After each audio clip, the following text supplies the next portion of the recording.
भारत और दक्षिण कोरिया के बीच 6 समझौतों पर हस्ताक्षर किए गए हैं। प्रधानमंत्री नरेंद्र मोदी की दक्षिण कोरिया यात्रा के दूसरे दिन राष्ट्रपति मून जे इन के साथ द्विपक्षीय मुद्दों पर चर्चा हुई। इस मौके पर प्रधानमंत्री ने कहा कि अब समय आ गया है कि वैश्विक समुदाय भी बातों से आगे बढ़कर इस समस्या के विरोध में एकजुट होकर कार्रवाई करे। दक्षिण कोरिया दौरे के दूसरे दिन प्रधानमंत्री नरेंद्र मोदी ने दक्षिण कोरिया के राष्ट्रपति मून जे इन के साथ द्विपक्षीय मुद्दों पर चर्चा की। दोनों नेताओं की मौजूदगी में भारत और दक्षिण कोरिया के बीच मीडिया, स्टार्टअप्स, पुलिस तथा अन्य क्षेत्रों में 6 दस्तावेजों पर हस्ताक्षर हुए। पहला समझौता कोरियाई राष्ट्रीय पुलिस एजेंसी और गृह मंत्रालय के बीच हुआ। यह समझौता दोनों देशों में कानून लागू करने वाली एजेंसियों के बीच सहयोग बढ़ाने तथा सीमा पार और अंतर्राष्ट्रीय अपराधों से निपटने के क्षेत्र में किया गया है। दूसरा समझौता राजकुमारी सूरी रत्ना यानी रानी हुर हुआंग ओक की याद में संयुक्त टिकट जारी करने के लिए हुआ। वो अयोध्या की राजकुमारी थी जो कोरिया आई थी। फिर उन्होंने किंग किम सूरो से विवाह कर लिया था। बड़ी संख्या में कोरियाई लोग उनके वंशज होने का दावा करते हैं। दोनों पक्षों ने निवेश, मीडिया, सड़क एवं परिवहन के क्षेत्र में ढांचागत विकास जैसे अनेक अहम क्षेत्रों में सहयोग बढ़ाने पर हस्ताक्षर किए।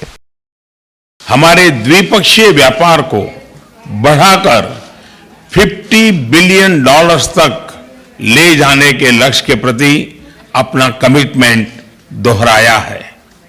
इंफ्रास्ट्रक्चर, पोर्ट डेवलपमेंट, मरीन और फूड प्रोसेसिंग, स्टार्टअप्स और स्मॉल एंड मीडियम एंटरप्राइजेस जैसे सेक्टर्स में हम अपना सहयोग बढ़ाने पर सहमत हैं। हमारी बढ़ती सामरिक साझेदारी में रक्षा क्षेत्र की अहम भूमिका है।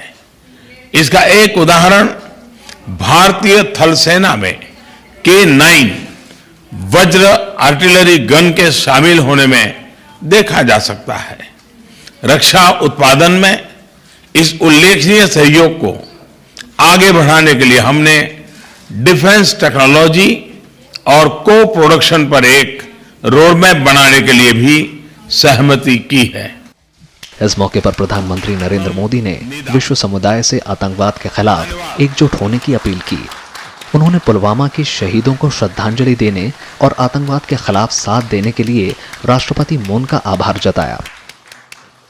राष्ट्रपति मून के संवेदना और समर्थन के लिए, उनके इस संदेश के लिए और अभी भी उन्होंने इस बात का जिक्र किया, मैं इसके लिए हृदय से उनका आभार व्यक्त करता हूं। हम आतंकवाद के खिलाफ अपने द्विपक्षीय और अंतर्राष्ट्रीय सहयोग और समन्वय को और अधिक मजबूत करने के लिए प्रतिबद्ध है। आज भारत के गृह मंत्रालय और कोरिया की राष्ट्रीय पुलिस एजेंसी के बीच संपन्न हुआ MOU हमारे काउंटर टेररिज्म सहयोग को और आगे बढ़ाएगा। पिछले 4 सालों में दक्षिण कोरिया और भारत के बीच व्यापार संबंधों में काफी इजाफा हुआ है।